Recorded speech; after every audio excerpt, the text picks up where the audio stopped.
হাঁটি সবাই নাকে হাঁটি আবার বাকি হাঁটি করো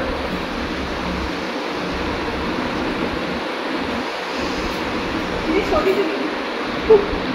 আবার করো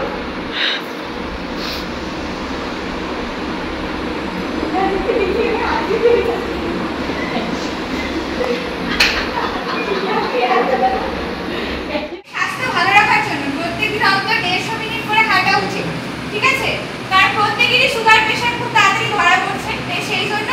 আমাদের ভালো এবং সুস্থ থাকার জন্য আজকে যোগা দিবস